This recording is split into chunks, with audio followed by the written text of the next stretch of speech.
Wendy expressed her gratitude to Hillary for looking after her daughter for the past month, confirming that she would be picking her up the next day.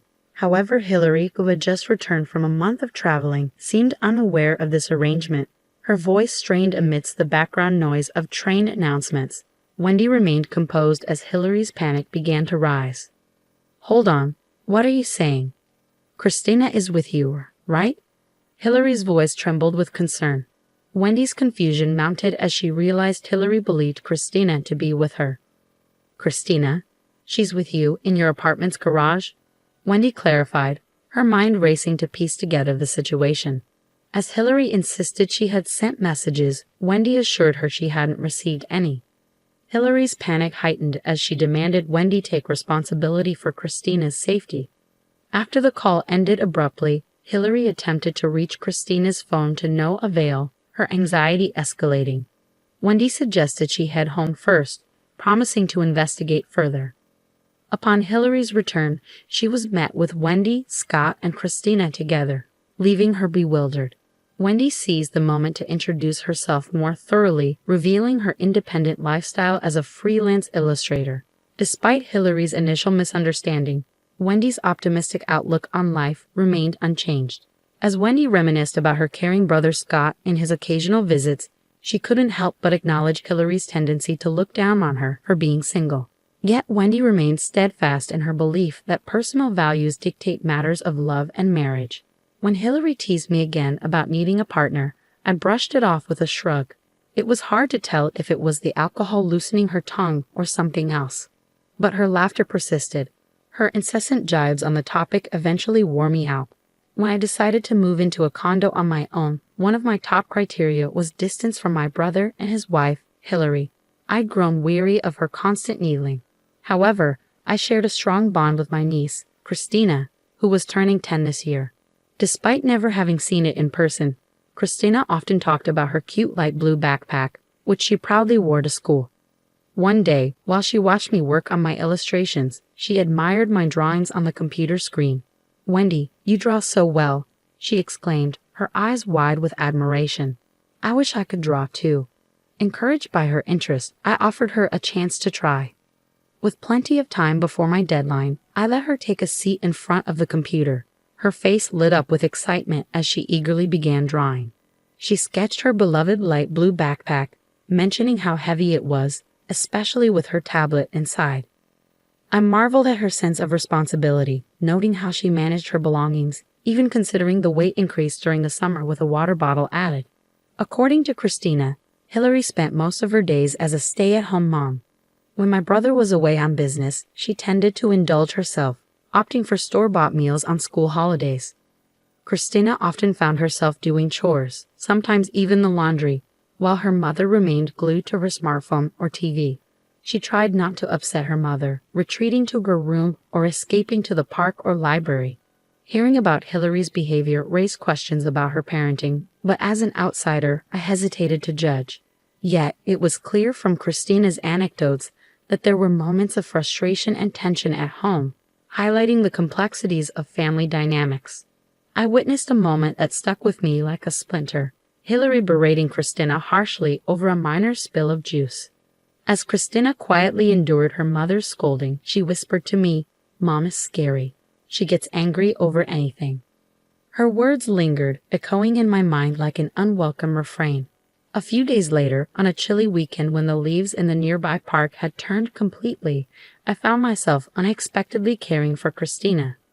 Hillary had messaged me, stating she was going on a day trip with friends and leaving her daughter in my care. However, that wasn't the end of it.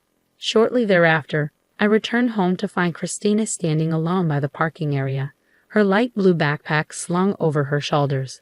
Her half-covered face betrayed her anxiety as she stood next to a small carry-on suitcase. Confusion clouded my thoughts as Christina explained that her mother had instructed her to come to my house. I quickly checked my smartphone and found Hillary's message, a sudden announcement of her month-long trip and a request to look after Christina. Suppressing my incredulity, I welcomed Christina into my apartment. Her cheeks were flushed red from the cold, and her hands trembled with chill. I offered her hot cocoa and snacks, eager to hear her side of the story. Christina recounted how Hillary had interrupted her drawing session, handing her the suitcase and instructing her to pack for a month-long stay at my place. With a sense of urgency, she hastily gathered her belongings and made her way to my apartment. Meanwhile, downstairs, Hillary's voice filled the house with excitement as she chatted on the phone. Christina winced at the sound, finding solace in the temporary respite from her mother's usual laughter.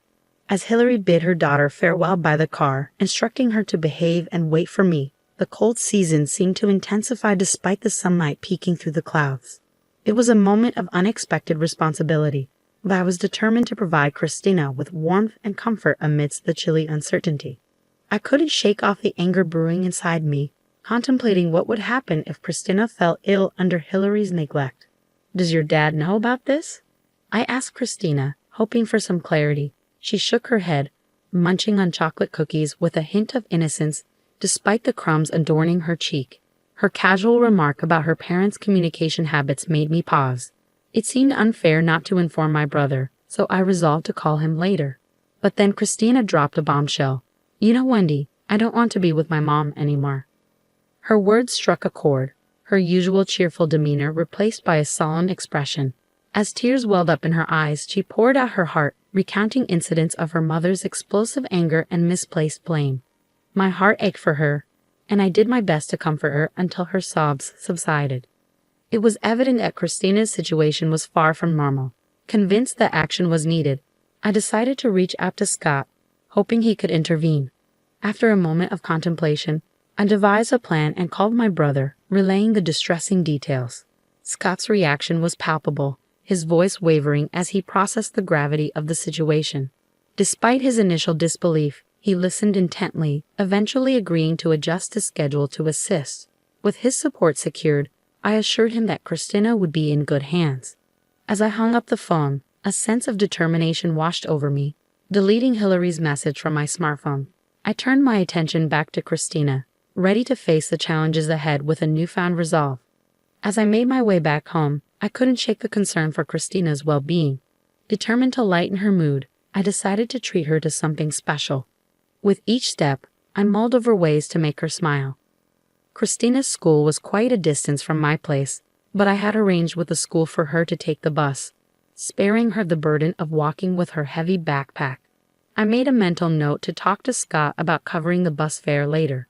Meanwhile, I continued my usual routine of working from home, while Christina diligently completed her homework upon returning from school.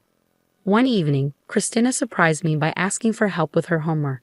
It struck me as odd since it seemed more like a task for her teacher, but according to her, it was different. Her classmates' moms often assisted them. Realizing how self-reliant Christina had been, I grabbed a red pen and checked her work. As dinner preparations began, Christina eagerly offered to help in the kitchen. Her enthusiasm was infectious as she assisted in peeling onions and followed instructions with remarkable skill. I couldn't help but wonder where she had learned to cook so proficiently. Days turned into weeks, and before we knew it, a month had passed in a blink of an eye. Glancing at the calendar, I realized it was almost time for Hillary to return. Sure enough, I received a call from her the next day, thanking me for taking care of Christina. However, her confusion was evident as she seemed to believe Christina was still with me, despite being away for a month. "I sent you a message, so you should know," Hillary insisted, her voice tinged with panic. "I haven't received any messages. Are you sure you're not mistaken?" I responded calmly, feeling a wave of frustration. "Lies? That can't be." Hillary's voice rose in apparent panic. "What are you going to do about this? I entrusted Christina to you. If anything happens, it's your responsibility." With a sharp yell, she abruptly hung up the phone. Moments later, she called again, still shouting. It was evident she had tried calling Christina's phone but couldn't get through, escalating her panic even further. "Suggesting you calm down and head home might be a good idea," I proposed gently, hoping to diffuse the tension. After the call ended, I could hear Hillary arguing with someone, presumably a man, in the background. The room fell silent, tension thick in the air. When Hillary finally returned home, her footsteps echoed loudly down the hallway, bursting into the living room. Her face contorted with anger, she froze in shock at the sight of Scott, Christina, and me together. I've heard everything from these two in the phone call earlier, I explained calmly. We put the last call on speaker so everyone could hear it, making it easier to discuss what comes next. Christina's smartphone had been turned off, explaining why Hillary couldn't get through. I couldn't help but voice my confusion and frustration. "What have you done?" "That's my line," I exclaimed. "I didn't know earlier, but I've been taking care of Christina at my house for a month." "What do you mean by suddenly going on a trip and leaving her at someone's doorstep?" Scott intervened with a calm voice, urging us to calm down. "Christina is here too. It's true you went on a trip by yourself and left Christina behind. Your outfit and luggage suggest you've just returned." Hillary didn't deny it, instead beginning to make excuses as her face paled with realization. "I went on a trip, but even a housewife needs a break," Hillary began, her voice wavering slightly. "Doing laundry, cooking every day. It's the same routine, and the stress just builds up. I just wanted to go out with friends." I didn't respond immediately. Instead, I handed her several sheets of printed emails. They detailed exchanges with someone who seemed to be her affair partner, discussing plans for trips and rendezvous. These emails weren't recent, they dated back to last spring, including the day I'd briefly cared for Christina while Hillary claimed to be viewing flowers at the park. The revelation hit Hillary like a ton of bricks. She covered her mouth, her expression a mixture of shock and regret. Just hours before, Christina had come to me with her suspicions, having noticed her mother's secretive behavior with her smartphone. The unknown man's name on her messages and the unfamiliar voice on the phone only fueled her doubts. 6 months ago, Christina had confided in me about her mother's affair. At the time, I was skeptical. However, Hillary's sudden trip a month ago and the discovery of these emails now confirmed Christina's intuition. Glancing over at Scott, I could see his quiet yet palpable anger. "What have you done? I trusted you, and you leave Christina with Wendy while you go off having an affair," he exclaimed, his fists trembling with rage. Hillary attempted to explain, her words faltering in the face of Scott's fury. "It's a misunderstanding," she stammered, but the damage had been done, and the truth was laid bare for all to see. "I was told by him I had to go on that trip," Hillary protested, her voice strained with desperation. "What do you mean you had to? You left this house unattended for a month for that reason. Give me a better excuse," Scott demanded, his patience wearing thin. "I was being threatened, you believe me, right, Christina? You believe me, don't you?" Hillary pleaded, turning to her daughter for support. But Christina remained composed. "Mom, before you left, you were on the phone and seemed really happy. Plus, you made me do all the cooking and cleaning while you just slept around," she stated bluntly, her gaze unwavering. Scott pressed further upon hearing this revelation. "Going out in the middle of the night, you mean partying?" "No, that's not it," Hillary stammered, attempting to deflect. I intervened, showing Scott photos on my smartphone. They captured Hillary leaving late at night in flashy attire. "These are from a few months ago. Christina contacted me, and I happened to be nearby and took these. I was shocked, too." "Where were you going at that time, Hillary?" Confronted with the undeniable evidence, Hillary seemed to realize she couldn't argue her way out of this. Defeated, she slumped to the ground. "I can't believe this. I can't entrust Christina to you anymore. Let's get a divorce. I will also demand compensation. From now on, you can do as you please with that man," Scott declared, his tone resolute as he turned his back on Hillary. "No, you can't mean that. Don't you think Christina will be pitiful without her mother? What do you think, Christina?" "Help me," Hillary implored, her desperation evident. But Christina remained steadfast. "No, absolutely not. Wendy is more like a mother to me," she stated firmly, refusing to be swayed. "During the time I cared for Christina, I made sure to spend quality time with her, discussing school, hobbies, and future plans. Cooking together was one of our shared activities." "Don't worry, Hillary. I'll make sure Christina is happy," I assured her with a bright smile. Half a year later, the divorce between Hillary and Scott was finalized, and Scott was granted custody. Hillary returned to her hometown, burdened by financial obligations. The man she had an affair with disappeared as soon as he found out about the divorce, leaving her in a precarious situation. Scott and Christina moved out, renting their old house for additional income. Now they live in a different floor of my apartment building, building a new life together while saving for Christina's future.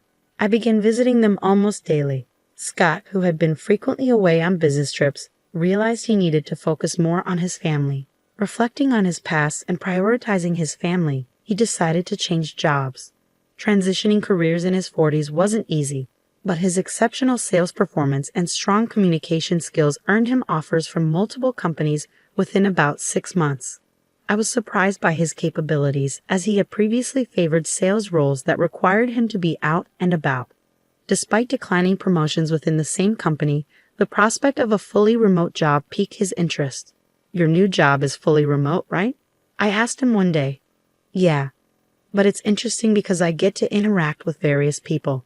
Plus, being with Christina is the most important thing," Scott replied with a smile. Christina still carried her light blue backpack to school, although she had to transfer to a different school due to the move. Leaving behind friends and teachers must have been difficult for her, but she seemed to be adjusting well to her new school life. "Have you gotten used to your new school, Christina?" I asked her one evening as we cooked dinner together. Christina giggled in response. "Yeah, I made a friend in a class next door already." "That was quick," I remarked, impressed. "Yeah, we're going to make hamburgers at her house next time," Christina said excitedly, her face lighting up with a smile. Her dream of opening a restaurant at such a young age showed her determination and compassion. She explained that her friend's mom didn't cook for her either, so she cooked for herself and wanted to do the same for others who didn't have anyone to cook for them. "That's great, Christina. Your hamburgers are delicious. I hope a lot of people get to try them," I said, looking at her with admiration. Seeing her innocent smile filled me with a mix of emotions, but I couldn't help but smile back. Christina's dream wouldn't end as just a fantasy. She seemed incredibly brave and bright, and I looked forward to the day she opened her restaurant.